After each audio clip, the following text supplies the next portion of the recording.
Assalamualaikum warahmatullahi wabarakatuh. Kami dari kelompok 12 kelas A dengan mata kuliah Biodiversitas dan Evolusi akan menjelaskan case-based learning 2 dengan judul Evolution Bioluminescence in Lombok Marine Plankton dengan anggota Intan Rosana Dewi, Sri Asifa Azrilia, dan Indah Mulia. Fenomena bioluminesensi di laut ditandai dengan adanya cahaya alami pada permukaan perairan pada malam hari yang disebabkan oleh aktivitas organisme mikroskopis seperti fitoplankton. Di perairan Lombok, Nusa Tenggara Barat, fenomena ini seringkali dilaporkan dan menarik perhatian masyarakat serta peneliti kelautan. Dinoflagellata berperan penting sebagai produsen primer serta sebagai indikator perubahan lingkungan laut. Kelompok ini memiliki strategi nutrisi yang beragam yang bersifat autotrof melalui fotosintesis maupun heterotrof dengan menangkap organisme lain menggunakan flagellanya. Salah satu spesies yang ditemukan yaitu Goniaulax sp yang memiliki kemampuan bioluminesensi melalui reaksi biokimia yang ada di dalam selnya. Rumusan masalah dari presentasi kali ini yang pertama adalah plankton apa yang mampu menyebabkan bioluminescen pada laut di Pulau Lombok. Yang kedua adalah bagaimana proses evolusi plankton pemicu bioluminescence. Dan yang ketiga adalah bagaimana mekanisme terbentuknya bioluminescen di Laut Lombok. Dinoflagellata merupakan plankton dengan beragam spesies dan peran ekologi. Kelompok ini dapat bersifat autotrof melalui fotosintesis maupun heterotrof dengan memangsa organisme lain. Beberapa spesies menghasilkan racun berbahaya yang memicu harmful alga blooms, yang dapat berpotensi merusak ekosistem laut, menurunkan kualitas perairan, dan dapat mengancam kesehatan manusia. Klasifikasi dari Dinoflagellata yaitu Kingdom Chromista, Phylum Mesozoa, Subphylum Dinozoa, Infrafilum Dinoflagellata. Goniaulax sp. Klasifikasinya yaitu Kingdom Chromista, Phylum Mesozoa, kelas Dinopiceae, ordo Goniaulacales, famili Goniaulacaceae, genus Goniaulax. Goniaulax sp. merupakan dinoflagellata yang berbahaya yang dapat menyebabkan pasang merah atau reti yang ditandai dengan perubahan warna perairan dan penurunan oksigen terlarut saat blooming. Kondisi ini dapat mematikan organisme laut. Blooming umumnya terjadi pada suhu sekitar 25 derajat Celcius, serta menghasilkan racun yang masuk dan terakumulasi dalam rantai makanan laut, sehingga beresiko terhadap kesehatan manusia melalui konsumsi seafood. Proses evolusi dari Dinoflagellata sendiri terjadi beberapa miliar tahun yang lalu. Diawali dengan proses endosimbiosis primer oleh eukariota heterotrof yang mana dia menelan cyanobacteria, menghasilkan alga merah dan alga hijau. Nah, alga merah sendiri ini yang menjadi cikal bakal dari Dinoflagellata, yang mana dia itu bisa berfotosintesis dan memiliki plastida. Lalu, alga merah ini ditelan oleh eukariota heterotrof lain menghasilkan Chromalveolata, yang mana dia itu melalui proses endosimbiosis sekunder menyebabkan eukariota sendiri itu mampu berfotosintesis dan menghasilkan pangan sendiri. Nah, hal ini karena dia bisa memproduksi makanan sendiri, dia mampu menghasilkan oksigen.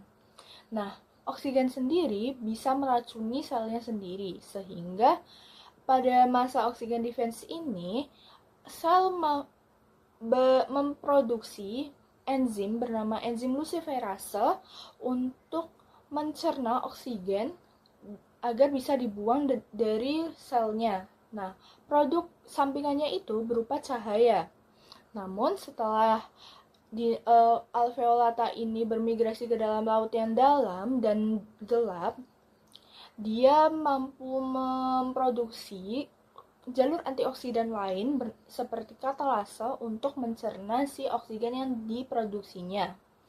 Nah, sehingga luciferase tidak lagi digunakan untuk mencerna si oksigen yang telah diproduksi oleh sel ini. Nah, karena dia hidup di lautan dalam, beberapa spesies dari Dinoflagellata ini hidup di lautan dalam dan gelap, maka luciferase ini dialihfungsikan untuk pertahanan diri maupun interaksi dengan menghasilkan bioluminescent ini dari scintillones. Nah, scintillones ini merupakan vesikel yang bisa mengatur besaran banyaknya cahaya yang bisa dibentuk oleh si Dinoflagellata, beberapa spesies dari Dinoflagellata sendiri, yang fungsinya untuk pertahanan diri maupun interaksi antar spesiesnya. Mekanisme bioluminesensi pada plankton terjadi di organel khusus yang disebut skintillon. Skintillon merupakan tempat berlangsungnya reaksi penghasil cahaya.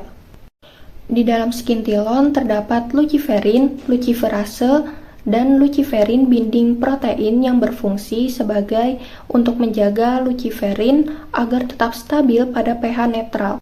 Saat tidak ada rangsangan, luciferase tidak aktif sehingga cahaya belum dihasilkan. Rangsangan mekanik seperti gelombang laut memicu masuknya ion H+ ke dalam skintillon melalui perubahan sinyal ionik yang menyebabkan pH menurun dan mengaktifkan luciferase. Luciferin kemudian dioksidase oleh luciferase dengan bantuan oksigen sehingga memunculkan cahaya biru. Proses ini berlangsung secara cepat dan tampak seperti kilatan cahaya di perairan yang gelap. Faktor dominansi Gonia ulax sp dan fenomena glow in the dark. Faktor yang pertama yaitu hidrodinamika perairan yang tenang. Hal ini bertujuan untuk mendukung akumulasi dan pertumbuhan fitoplankton. Faktor yang kedua yaitu suhu perairan hangat dan stabil. Ini bertujuan untuk fisiologi dan reproduksi. Faktor yang ketiga yaitu toleransi yang luas terhadap nutrien sehingga mampu bertahan pada berbagai kondisi trofik. Faktor yang keempat yaitu strategi nutrisi mixotrofik. Mixotrofik ini merupakan gabungan dari fotosintesis dan predasi yang bertujuan untuk meningkatkan keunggulan kompetitif. Faktor yang kelima yaitu kemampuan bioluminesensi, yaitu mekanisme pertahanan dari predator. Faktor yang keenam yaitu adaptasi terhadap suhu perairan yang dapat memperluas distribusi dan memperkuat dominansi. Berdasarkan materi yang telah dipaparkan sebelumnya, dapat disimpulkan bahwa plankton utama yang dapat menyebabkan fenomena bioluminescence di perairan Lombok, Kepulauan Lombok adalah kelompok Dinoflagellata, seperti spesies Gonia ulax, yang mampu menghasilkan blue tear atau bioluminescent berwarna biru di gelap.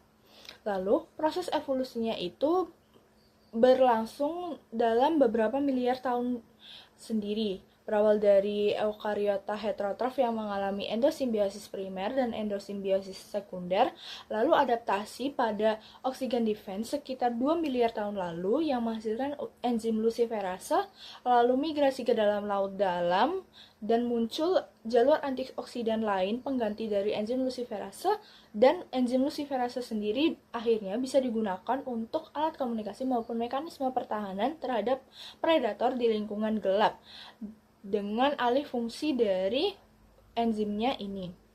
Nah, lalu mekanisme terbentuknya bioluminescent ini disebabkan oleh rangsangan mekanik sehingga muncul aktivitas kimiawi dan menghasilkan reaksi cahaya serta dikendalikan oleh ritme sirkadian, sehingga bioluminescent sendiri munculnya hanya pada di malam hari dan terjadinya itu oleh rangsangan mekanik seperti gelombang, pecahan gelombang maupun adanya predator.